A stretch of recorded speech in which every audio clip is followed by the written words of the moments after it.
जय श्री कृष्णा, जय श्री राधे। सब्सक्राइब करें सेवा संग्राम।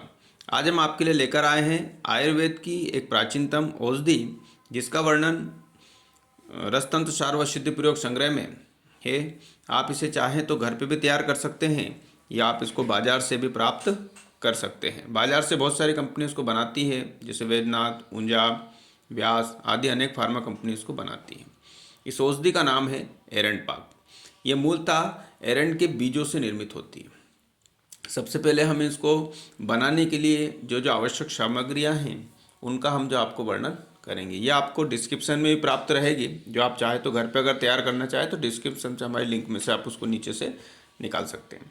इसमें उपलब्ध जो द्रव्य हैं उसमें एरंड के बीज की गिरी, जो भीतर की जीवी निकाली हुई हो, ऊपर की पपड़ी को तोड़ के जो जीवी निकाली हुई हो उसको 64 तोले, गोदुग्ध यानी गाय का दुग्ध 512 तोले, घी 40 तोले, सौंठ, काली मिर्च, पीपल, लौंग, छोटी इलायची के दाने, दालचीनी, तेजपात, नागकेसर, अष्टगंध, अश्वगंधा जिसको कहा जाता है, सोया, रासना, षडगंधा यानी गुड़बच, रेणुक बीज, शतावर, पुरनवा की जड़, काली निशोद, खस, जावित्री, जायफल, लो भस्म, अबरक भस्म 2-2 तोले और शकर 2.5 सेर लेवे। आप इनका जो पैमाना है तोले का, तोले के स्थान पर आप जो है 1 तोला 10 ग्राम का मान के चलें। उन अनुसार जैसे 64 तोले हैं तो आप उसको 640 ग्राम माने। बनाने की विधि इस प्रकार है। पहले एरंड मज्जा को 40 तोले दूध में भिगोकर शिला पर बारीक पीसकर मक्खन के समान बना लें। आप जो एरंड की जो बीजी होती है उसकी जीवी निकालने के बाद उसको बिल्कुल मक्खन की तरह जो है आप दूध में भिगोकर बारीक कर लें। तत्पश्चात शेष दूध में मिलाकर खोआ बना लें। खोआ अर्थात उसको जो है मावे की तरह अच्छा उटा के मावा तैयार कर लें। खोआ बन जाने पर घृत में बादामी रंग आने पर भुने। घृत जो उसमें थोड़ा सा आप घी मिला के जब तक बादामी रंग आए तब तक भुने। उसके बाद उपरोक्त काष्ठादि औषधियों का कपड़छन चूर्ण और धात्वादि भस्म मिलाकर खूब अच्छी तरह मिला दें।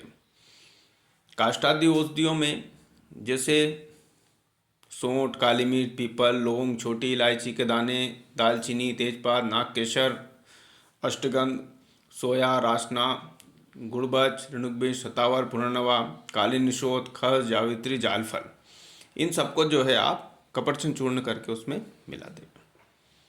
उसके बाद जो भस्म आपकी बची हुई है, भस्म में लौ भस्म और जायफल अप्रक भस्म, जो दोनों भस्म आपको 20-20 ग्राम इसमें डालना है, उनको आप उसमें अच्छी तरीके से मिला दें और खूब अच्छी तरह से उसको हिलाते जाएं। फिर शक्कर की चाशनी बनाकर कुछ शीतल होने पर सारी औषधियों को मिश्रित करके खोआ मिलाकर चक्कियाँ बना लें, या आप चाहो तो उसका लड्डू भी तैयार कर सकते हो। और तो इसको चाशनी में बंद करके आप रख दो। इसको 2 से लेकर 4 तोला यानी 20 ग्राम से लेकर 40 ग्राम या आपके बल के अनुसार आप इसका सुबह शाम में आप सेवन करें। इसका शास्त्रोक्त कहता है ये सभी प्रकार के वात रोग जैसे गठिया, साइटिका, उसके बाद में हड्डियों का जो क्षय होता है, हड्डियों की कमजोरी, थकान, सभी को, साथ में 40 प्रकार के उदर रोग यानी पेट के अंदर जितने भी पेट की समस्या होती है उनको सभी को, अंतर्वृद्धि हर्निया रोग को, 20 प्रकार के प्रमेह को, 60 प्रकार के नाड़ी व्रण, 18 प्रकार के कुष्ठ क्षय, 5 प्रकार के पांडु, 5 प्रकार के श्वास, 4 प्रकार के गृहिणी रोग, दुष्टि रोग, गलग्रह और अनेक प्रकार के वात प्रकोप विकारों को नष्ट करते हैं। यह अनेक प्रकार के जो ऐसे रोग होते हैं जो पेट के अंदर उत्पन्न होते हैं, जैसे पेट के अंदर कब्ज होना, एसिडिटी होना, बदहजमी होना, उस पर भी अच्छा कार्य करता है। कब्ज के लिए सबसे श्रेष्ठ है, ये मल को आसानी से साफ करते हुए बाहर निकालता है। सभी प्रकार के जिनको श्वास रोग होते हैं, जो चलने के कारण हो, थकान के कारण हो, तो उस पर भी इनका अच्छा कार्य है।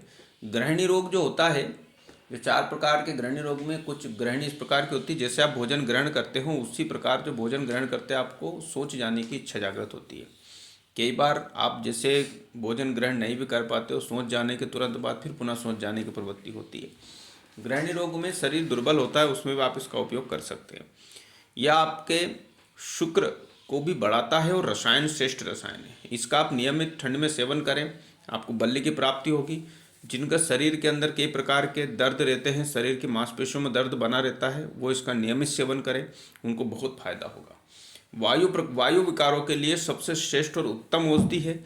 इसका नियमित सेवन करने से शरीर के सभी प्रकार के वायु रोग नष्ट हो जाते हैं, चाहे वो गठिया हो, साइटिका हो, शरीर में शोथ हो, एवीएन की प्रॉब्लम हो या किसी प्रकार का सर्वाइकल प्रॉब्लम हो, डिस्क प्रॉब्लम हो, सभी पे इसका अच्छा उपयोग मिलता है।